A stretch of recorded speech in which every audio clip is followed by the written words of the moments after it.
La perversion narcissique dans l'entreprise. Oui, parce que quand on est pervers narcissique, vous savez, on l'est 7 jours sur 7, 24 heures sur 24, donc dans l'entreprise, on l'est. On les rencontre. On en parle beaucoup de pervers narcissiques dans les magazines, dans les vidéos, ça devient un concept à la mode. Autant c'était l'hystérie au XXe siècle, le siècle des névroses, le malaise dans la société de Freud. Aujourd'hui, c'est transporté sur le terrain des perversions.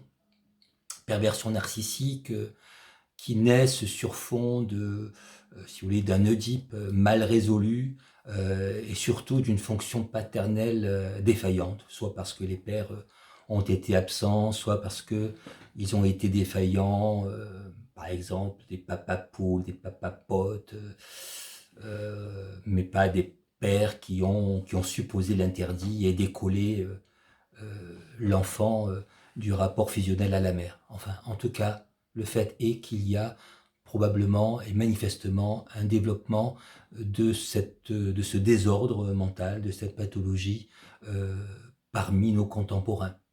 D'autant plus que la société de consommation néolibérale, avoir du plaisir tout de suite, acheter, consommer, n'aide pas à, à la prise de conscience, à la responsabilisation et à l'humanisme entre les uns et les autres. Alors le pervers narcissique dans l'entreprise, c'est généralement une personne qui réussit très bien, qui est assez performante, parce que pour elle ou pour lui, la fin justifie les moyens. Donc ce sont des gens qui ont généralement de bons résultats en termes de rentabilité, mais ces résultats se font sur le dos et sur un champ de ruines psychique, et ce sont des gens qui détruisent les autres. Il faut se méfier comme la peste des pervers narcissiques. Leur seul but, c'est pas la réussite, c'est la destruction. Alors un pervers narcissique, vous le savez peut-être, fonctionne en 3 temps, toujours, soit dans le milieu intime ou professionnel. Temps numéro 1, je séduis. Temps numéro 2, je dévalorise. Et temps numéro 3, je vampirise, je détruis. C'est son plaisir au pervers narcissique, son plaisir sadique, c'est dans la destruction de l'autre. Alors la séduction, donc il arrive masqué, hein, c'est un imposteur complet, le pervers narcissique. Donc vous n'allez pas le repérer comme ça en quelques jours. Hein. Ce sont des gens qui ont une grande plasticité sociale, qui sont dans le mimétisme, qui sont capables d'entrer en contact avec vous. Ce sont des séducteurs, séductrices. Moi, je n'ai rien contre le concept de séduction, mais pour moi, là, je suis plutôt pour l'état passif. La séduction, je suis face à une personne séduisante, elle est séduisante par son état.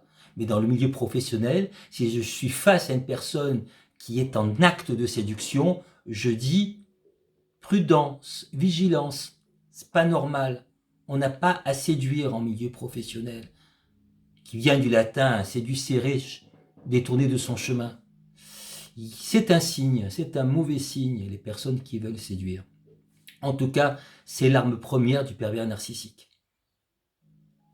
Entrez dans votre intimité, euh, euh, essayez de comprendre à quoi vous fonctionnez et surtout, repérez vos points faibles.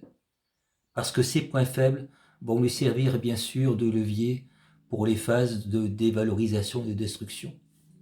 Un pervers narcissique adore jouer de la confusion, adore les paradoxes. Ce sont des gens généralement qui dans leur façon de parler, manifestent peu d'affectivité. Ce sont souvent d'ailleurs des gens qui ont des voix monocordes, on sent qu'il n'y a pas d'âme. Il n'y a pas il y a pas d'amour dans leur parler. C'est assez mécanique. Ce sont des gens qui ont des phrases généralement courtes, qui sont dans l'affirmation d'eux-mêmes, ils détiennent la vérité, ils ont toujours raison, ils créent la division, alors ça, ils adorent ça. Créer la zizanie autour d'eux, ils adorent ce jeu-là. Donc généralement, la victime de l'hyper narcissique se retrouve isolée, non seulement face à son bourreau, mais aussi face à ses collègues de travail. pervers narcissique qui peut être un supérieur hiérarchique, un subordonné, un collègue, ça peut venir, l'attaque peut venir d'un peu partout.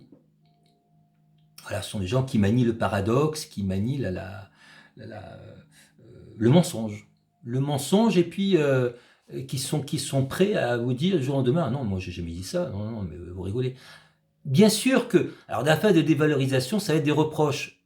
Je ne suis pas contre les reproches. Dans l'entreprise, l'erreur est humaine. On commet des erreurs. Et il est sain et normal qu'on adresse des reproches en disant, bah, là, camarade, tu t'es planté, il y a quelque chose qui ne va pas. Mais le reproche ne doit jamais aller à l'attaque ad nominem. Le reproche ne doit pas être une destruction de l'autre. Le reproche ne doit pas être une dévalorisation de l'autre. C'est interdit.